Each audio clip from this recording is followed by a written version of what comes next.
Mire em ser mais do que você é, mas saiba exatamente quem você é, para que o mundo não precise lembrá-lo disso com frequência. Quem se conhece sabe, talvez eu não tenha vindo ao mundo tão bonito, talvez eu não tenha vindo ao mundo tão alto, tão rico, tão hábil em línguas. Eu posso fazer muito com isso, muito. Posso esticar esses limites ao máximo. É fundamental conhecer-se, sempre, sem exceção, sem nunca perder de vista que consciência é a chave da transformação. Consciência é a chave de todas as transformações. Respostas claras, objetivas para a pergunta que eu fiz no início. O que eu quero? Onde isso vai me levar? Quem sou eu? Isso me torna ou não feliz? Consciência. Controlar a vaidade. O principal elemento de descontrole de uma vida. Trabalhei para homens muito importantes nesse país. Trabalhei com pessoas fundamentais deste país. E quase todos com o mesmo pecado, o pecado da vaidade, o pecado fundacional da humanidade, o de Lúcifer, o pecado de se achar mais do que é e de achar que os outros concordam com isso. Mire em ser mais do que você é, mas saiba exatamente quem você é, para que o mundo não precise lembrá-lo disso com frequência. É melhor que qualquer pessoa cobramos mais o corpo com roupas e alguém diga: nossa, você está muito bem, poderia deixar mais alguma coisa à mostra, do que alguém que diga: vai colocar uma burca, meu filho, tá demais. Quer dizer, esperem, saibam quem vocês são, saibam quais as lutas que valem a pena. Por quê? Porque a vida oferece algumas lutas muito boas. Família é uma delas. Luta contra o racismo é uma luta muito boa, dedico parte da minha vida a isso. Luta contra a violência sobre as crianças, luta contra a pedofilia é muito boa. Essas lutas são boas, merecem toda a nossa energia, merecem todo o nosso empenho, talvez até a vida. As outras, não. Não. Escolham a luta. Escolham as lutas. Não é boa luta o trânsito. Não é boa luta. É ridículo brigar no trânsito. A pessoa pode estar simplesmente louca, drogada ou armada. Não lutem no trânsito. Não percam um projeto de vida por causa de um louco. Não lutem em família, dentro da família. Família é como herpes, volta sempre. Volta sempre, gente. Você brigou agora, no próximo Natal tem de novo. Não adianta brigar.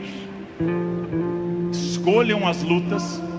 E quando alguém lhe ofender na sua rede social, bloqueie, apague ou ignore.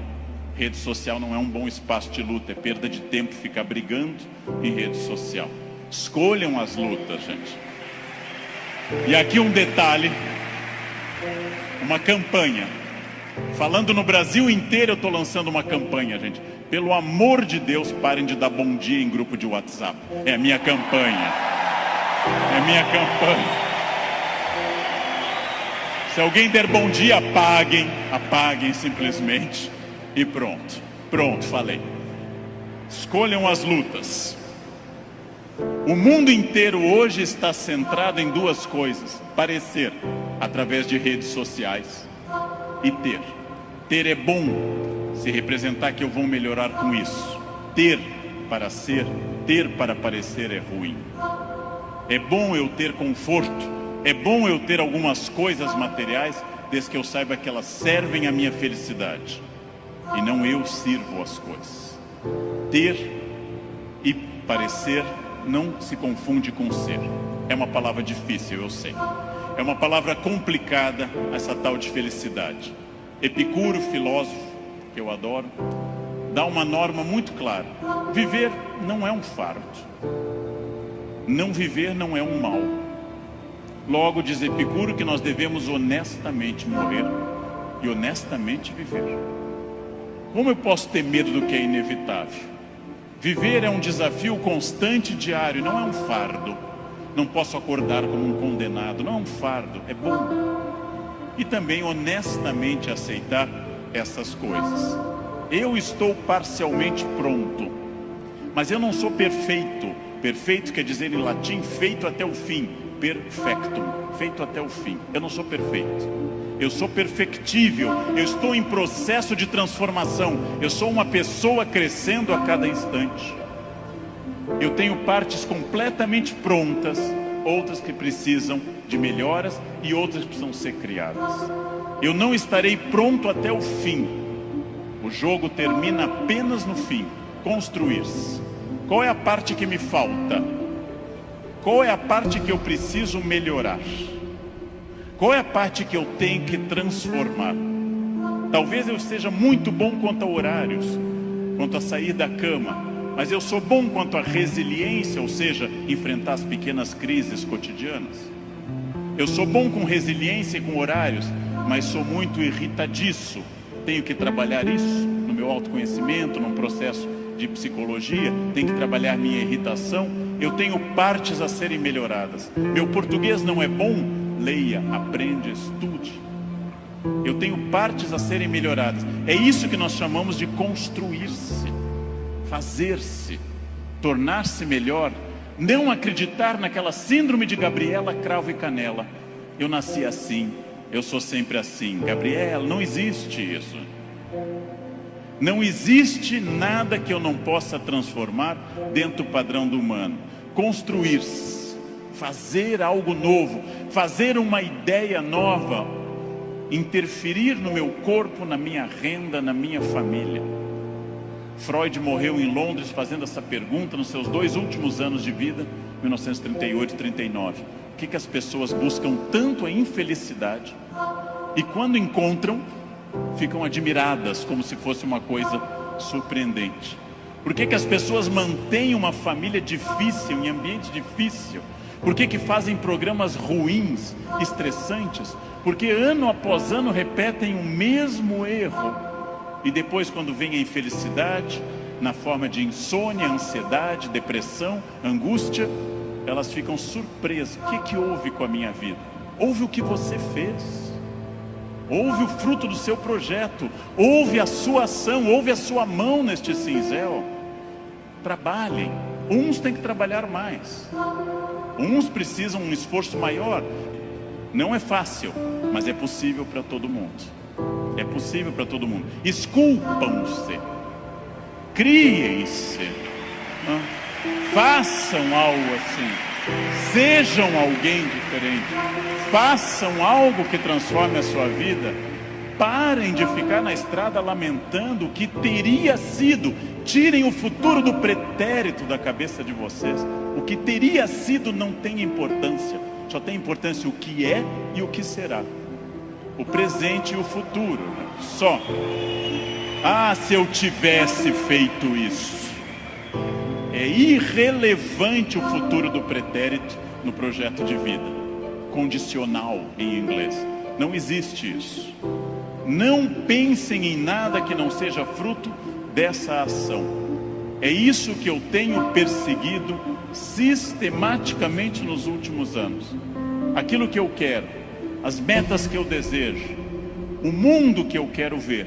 Seguindo o conselho do grande Mahatma Gandhi, líder da Índia, seja você o mundo que você deseja ver, ou seja, anuncie em você o mundo que você deseja ver. Como eu quero um mundo mais ecológico, eu vou reciclar lixo em casa.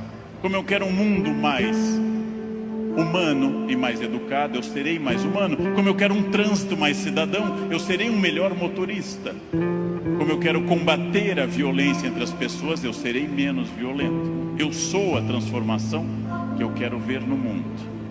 Parem de se espelhar no mundo, construam essas coisas, digam a si mesmos onde querem estar, com quem, com qual corpo, com qual renda, em qual casa, e persigam esse objetivo. Persigam esse objetivo. Pronto, simples. Num livro que eu acabei de ler, conta o autor que o grande pianista deu um concerto aqui no Rio, Arthur Moreira Lima, que eu admiro muito, tocou maravilhosamente Chopin, e ao final uma senhora simpática chegou e disse a Arthur Moreira Lima: nossa, eu daria minha vida para tocar como o senhor toca. Ele respondeu: eu dei a minha. Essa é a chave. Eu dei a minha. Eu dei a minha vida significa eu fiz todo o esforço para isso. De novo a pergunta com a qual eu iniciei essa fala. Você é feliz? Esse grupo respondeu com entusiasmo que era feliz. Perfeito. A gente sabe que talvez, uma ou outra pessoa aqui, 2 ou 3, talvez não sejam tão felizes, mas levantaram a mão porque ficava chato. Talvez. Mas a próxima pergunta é muito importante também.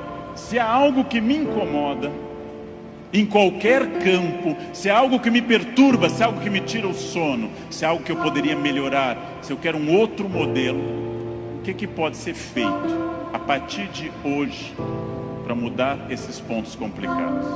Em janeiro eu me reuni com os meus alunos e um deles me disse: depois do carnaval eu vou estudar francês. E eu disse: você vai desfilar? Você é destaque em alguma escola? Você vai trabalhar na escola do samba, na cidade do samba? Não, então começa essa noite e não depois do carnaval. Essa noite, não depois do carnaval. Segunda-feira eu vou perder peso? Não.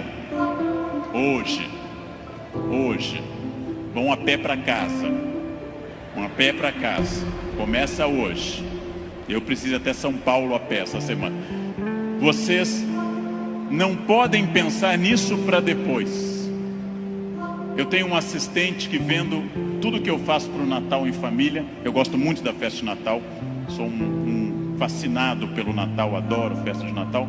Ele disse: nossa, como eu gostaria que o Natal fosse assim lá em casa. E eu perguntei: e o que você acha que acontece para ser assim na minha casa?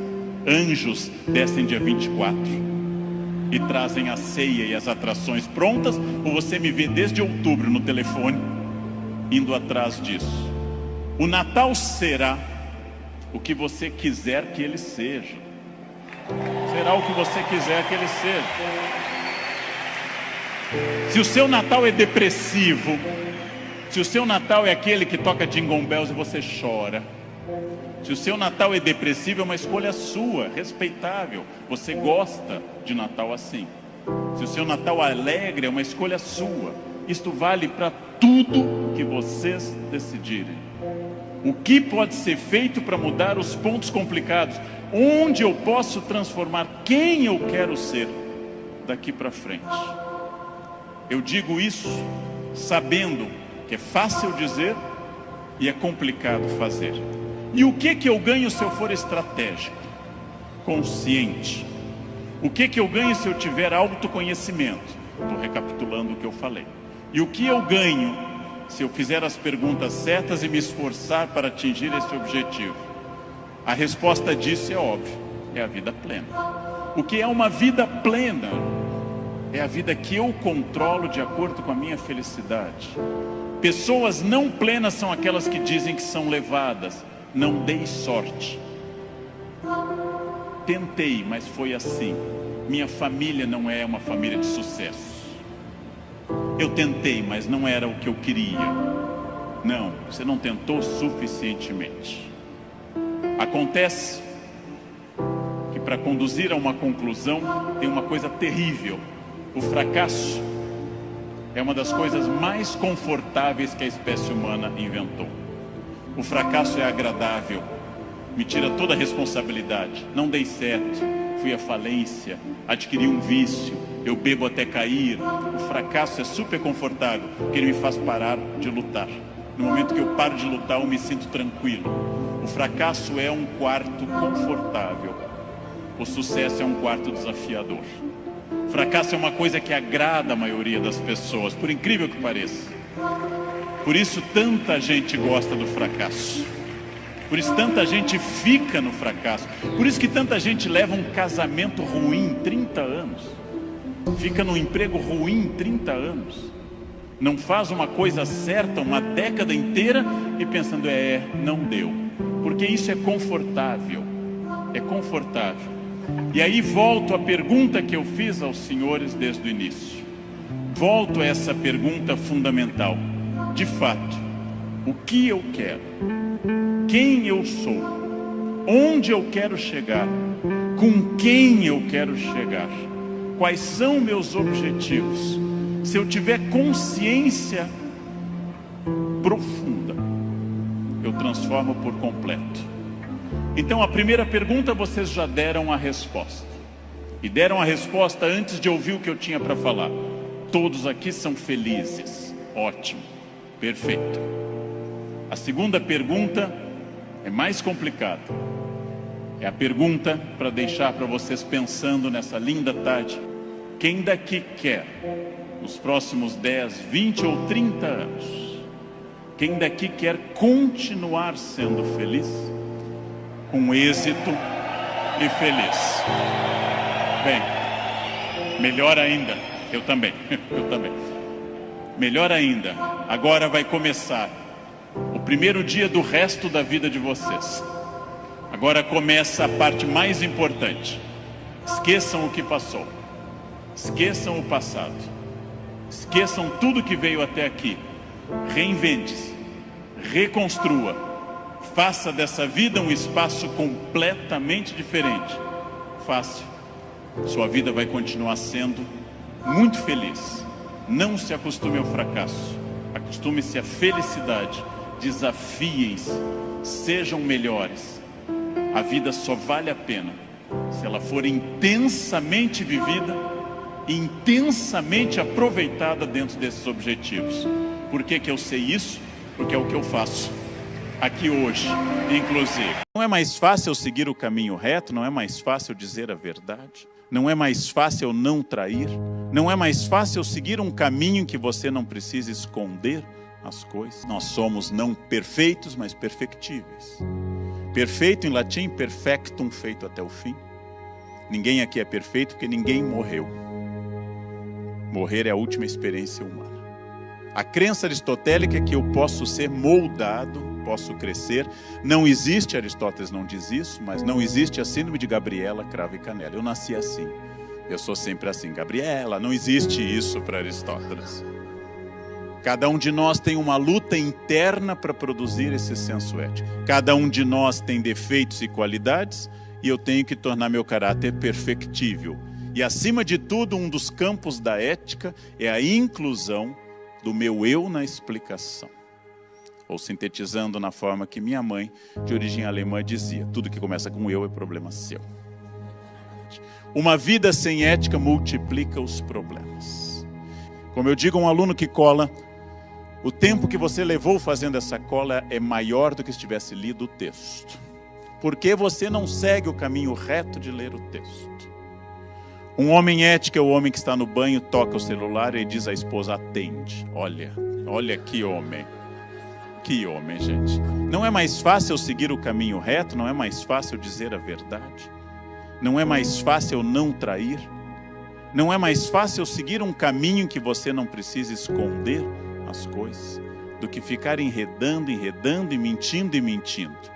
Mas e qual é o problema em particular do nosso amado país? Olhamos o pé da direita, o pé da bailarina, como um pé que voa, que dança no palco. Quase todo mundo gosta muito de ver uma graciosa bailarina ao som de uma linda música dançando na sua sapatilha de cetim.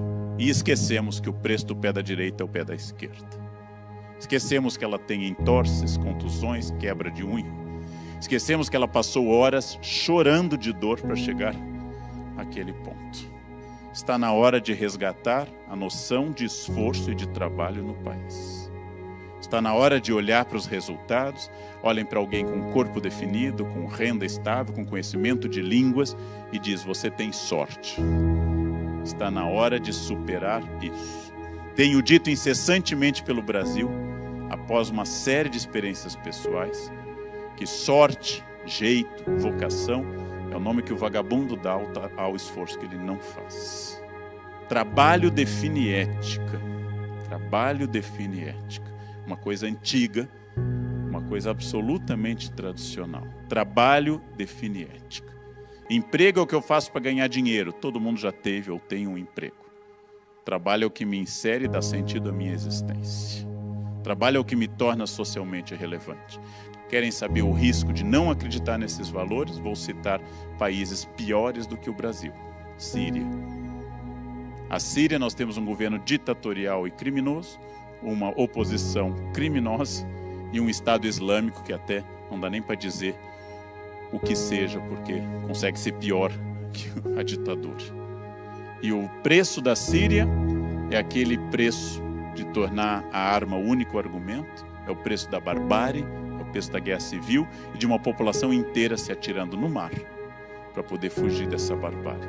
O risco do colapso ético é a Síria e hoje a Venezuela. Há países piores do que o Brasil e há outros melhores, praticamente todos, mas há países piores do que o Brasil. Então este é um risco. Quando eu determino valores definidos a partir de valores éticos, quando eu entendo que família, quando eu entendo que trabalho, coisas tão antigas, são valores, e aqui eu apresento uma família tradicional, homem, mulher, 2 filhos, mas defino família como um espaço de proteção e de amor de seres humanos. Quando eu defino esses valores são fundamentais, eu estou estabelecendo um espaço muito importante que eu volto a Aristóteles. O maior legado para dar para filhos é vergonha na cara. Quando eu digo a meu filho, passe que eu te dou uma bicicleta, eu estou transmitindo a segunda mensagem. Faça o que você deve fazer e que sua obrigação básica, que você vai receber um benefício, você vai receber um suborno. Isso não é tão grave, mas está nascendo um senador da República. O pequeno senador da República. Porque ele vai passar a exigir isso. Se eu fizer isso, o que você me dá? Quando eu avanço num sinal, paro em cima da faixa, digo uma frase cafajeste no trânsito, infelizmente, meu filho que tudo esquece da escola, aprende essa lição com profundidade. Pais ensinam pelo exemplo. Quando meu filho vai aprendendo que eu posso passar correndo no sinal vermelho para aproveitar, eu estou formando um motorista. Não vai existir escola de trânsito que vai tirar dele essa cabeça. Trânsito é o termômetro da ética de um país. Em todos os países éticos e transparentes, exemplo Dinamarca, exemplo Suécia, o trânsito é muito civilizado. Em todos os países corruptos, o trânsito é agressivo, misógino, homofóbico e muito, muito violento. Dou palestras e algumas empresas no passado, hoje menos, dizem, dá para fazer sem nota fiscal? Eu disse, palestra de ética sem nota fiscal. Entende o que é isso? Palestra de pedagogia dada por um pedófilo, né? Quer dizer, entende a contradição desse problema? As pessoas já me disseram, mas o governo rouba. O governo e vocês se merecem. Esse é o governo que tem a sua cara, porque você é ladrão exatamente como o governo. O que me torna ético é que eu sou perfectível e não perfeito. A falta de ética é quando eu passo a ter complacência, prazer com o deslize. A falta de ética é exatamente os países mais éticos do mundo, segundo o site Transparência Internacional, são 2 ditaduras, a Somália e a Coreia do Norte, e tem em comum não ter imprensa livre, tem em comum não terem judiciário autônomo, tem em comum não terem um país democrático. Os países mais éticos, Dinamarca, Finlândia, Suécia, os menos corruptos têm trânsito bom. E lá a falta de ética que ocorre é excepcional, ela é tópica, ela não é estrutural. Em nenhum país do mundo eu evito o deslize, mas ele tem que ser tópico. Em nenhum país do mundo eu evito a violência. Na tranquilíssima Noruega, um louco pega uma arma, vai em uma ilha e mata quase 80 pessoas. Na hoje notável pela ética Coreia do Sul, a presidente é deposta e presa por corrupção. Isso tem que ser um caso, não pode ser uma estrutura. Todo deslize ético me compromete. Toda mentira, como todo vício, me compromete. Todo vício retira minha liberdade, porque eu sou livre nas minhas escolhas, mas as consequências não são. Vícios, bebida, álcool, drogas, Netflix. Vícios limitam a minha liberdade. Vícios me tornam menos livre, por isso que vícios não são éticos. Fazem parte da minha escolha livre, mas não são éticos. A vida ética torna a vida válida. A sociedade brasileira tem uma tradição terrível. 388 anos de escravidão conferiram a muitas pessoas a ideia de que a república não é para todos, que a igualdade não é para todos. A todo instante nós temos que nos policiar. A todo instante nós temos que nos policiar. A todo instante nós temos que pensar de onde está vindo esse sentimento que eu seja diferente da funcionária terceirizada da limpeza. Essa é a tradição escravista, que acha natural haver essa diferenciação, que aviltou a teoria do trabalho e que eliminou um pouco daquilo que é básico na sociedade, que é a noção republicana de isonomia e de igualdade. Temos funções diferentes. No momento que eu sou chefe de departamento, coordenador, no momento que eu sou diretor, CEO, capitão, general, significa que eu sirvo a mais gente, mesmo tendo mais poder político. A autoridade é quando eu exerço uma função que protege o grupo. Autoritarismo é quando eu faço coisas que me beneficiam. A autoridade é essencial na sociedade. Primeiro exercício da ética eu já indiquei, etiqueta, minha convivência com as pessoas. Etiqueta não é a distinção entre talheres e garfos corretos, isso é frescura de classe média ascendente. Etiqueta é o saber que eu não estou sozinho e que há outra pessoa. Por isso a etiqueta multiplica as 4 frases que indicam que eu reconheço que não estou sozinho. Por favor, com licença. Muito obrigado e me desculpe. A ética é exatamente das pessoas nas relações horizontais e inferiores, quando eu respeito alguém por ser humano e não pela função que exerce. Ela se mede mais com um morador de rua do que com o ministro do Supremo. Gentileza sempre, mesmo que eu tenha cargo, mesmo que eu tenha poder, especialmente se eu tiver poder, que é preciso incentivar o consenso, educação, encontros como esse. E é preciso também aumentar a coerção. E é nesse jogo coerção e consenso, que muita gente discorda de mim, não é um problema, que eu acredito que precisamos de leis claras, campanhas educativas e punições exemplares. Há 60 anos as pessoas dançavam no carnaval marchinhas racistas. O racismo é um dos maiores defeitos de caráter que alguém pode ter. Cantavam "O teu cabelo não nega mulata, porque és mulata na cor". Seguida de uma marchinha homofóbica. Olha a cabeleira do Zezé. Será que ele é? Será que ele é? E a gente achava super divertido. Meus professores gritavam conosco e diziam: vocês parecem uns mongóis, uns mongoloides da PAI. Isso era aceito. Hoje o Estatuto da Criança e Adolescente barra um pouco isso. Nós aprendemos de alguma forma que nós precisamos de um consenso de respeito às pessoas e de coerção com leis claras, com punições claras. Quem dá aula, quem administra, sabe que onde há seres humanos, há erro. E a resposta tem que ser sempre, sempre mostrando o consenso, a necessidade de regras claras, boas, justas, equilibradas, democráticas, mas que uma vez acordadas, tenham também a definição entre o que pode e o que não pode, e que quem não possa tenha uma punição. O Brasil é uma arca.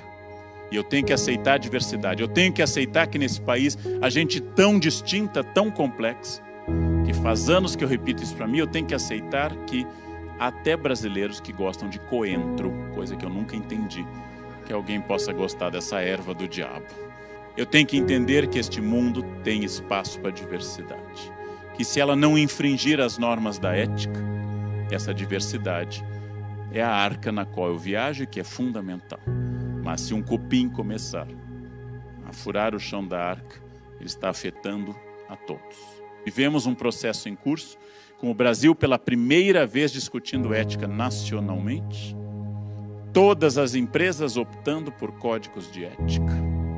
E pela primeira vez na história do Brasil, empresas entendendo que ética não é um debate filosófico, mas está na planilha Excel como um dos itens da sustentabilidade da empresa. As pessoas começaram a entender que o deslize ético não pode existir porque ele compromete a própria empresa, que não é possível conviver com o deslize ético, porque ele compromete o grupo inteiro e se torna o cupim que fura o chão da arca. Em todos os nossos debates atuais está essa vontade, encaminhando à conclusão de que a ética seja uma referência para todas as pessoas. A luta pela ética hoje é a luta para reocupar o Brasil, para reocupar nosso espaço nesse país e dizer: esse é nosso país e não é de vocês. Os nossos recursos não podem ir para joias da Gastein. Corrupção não tem partido, e se alguém ainda acha isso, é um imbecil. É um imbecil completo. Não é ético dizer isso, mas eu digo, é um imbecil completo. Corrupção é suprapartidária e ambidestra, direita e esquerda. Nós temos trocado de corruptos, que a gente ainda não entendeu que a corrupção pode atender por qualquer sigla. Basta haver uma pessoa sem caráter e uma estrutura sem caráter. A luta pela ética hoje, ao final, é dizer exatamente isso. Quero recuperar o país que me pertence. Quero recuperar este país. Não? E acho isso hoje fundamental, e é com isso que eu encerro esta fala.